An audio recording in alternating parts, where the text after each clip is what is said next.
Hello everyone, welcome back. So I hope आप सब लोग बहुत अच्छे होंगे। So without wasting our time let's start. हमने इसके पहले देख लिया था मेटल जब एसिड के साथ रिएक्ट करता है तो क्या प्रोडक्ट बनाता है। अब हम देखेंगे मेटल जब बेस के साथ रिएक्ट करता है तो क्या बनाता है। हमने देखा था जब मेटल एसिड के साथ रिएक्ट करता है तो सॉल्ट प्लस हाइड्रोजन गैस मिलता है। कुछ डिफरेंट नहीं मिलेगा हमें। मेटल जब बेस के साथ रिएक्ट करेगा तो भी हमें सेम सॉल्ट और हाइड्रोजन गैस ही मिलेगा प्रोडक्ट में। ठीक है, इसको हम एग्जाम्पल से समझ लेते हैं। सबसे पहले हमने यहाँ पे एग्जाम्पल लिया है जिंक का। जिंक जब सोडियम हाइड्रोक्साइड के साथ रिएक्ट कर रहा है तो सॉल्ट प्लस हाइड्रोजन गैस बन रहा है।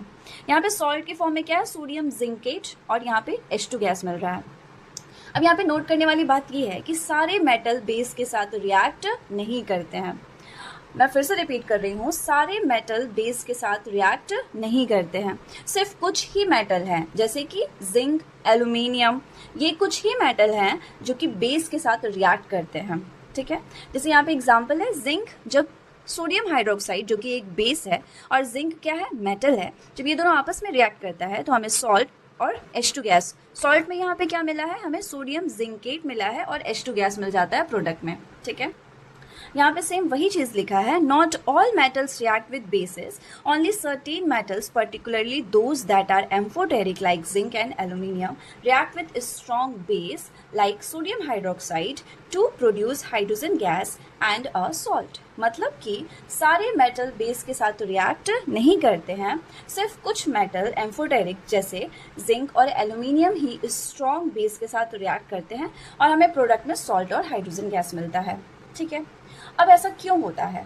Why all metals do not react with base? क्यों सारे मेटल बेस के साथ रिएक्ट नहीं कर सकते हैं?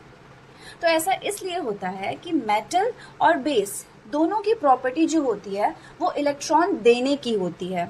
ठीक है, ना कि इलेक्ट्रॉन गेन करने की। मेटल भी क्या करता है, इलेक्ट्रॉन डोनर है, बेस भी क्या है, इलेक्ट्रॉन डोनर है। तो जब दोनों डोनर ही रहेंगे, दोनों रिएक्टेंट डोनर ही रहेंगे, तो इलेक्ट्रॉन को एक्सेप्ट कौन करेगा?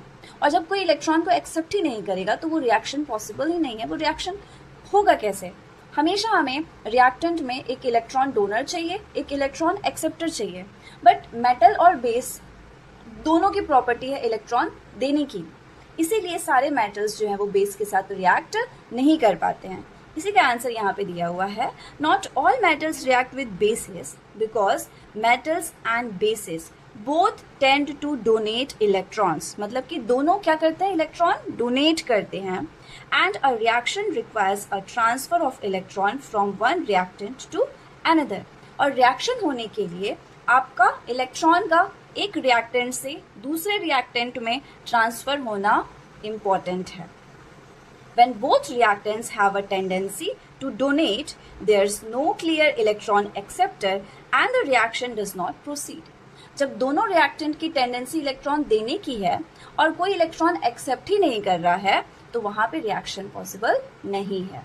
ठीक है, आई होप ये क्लियर हो गया होगा आपको।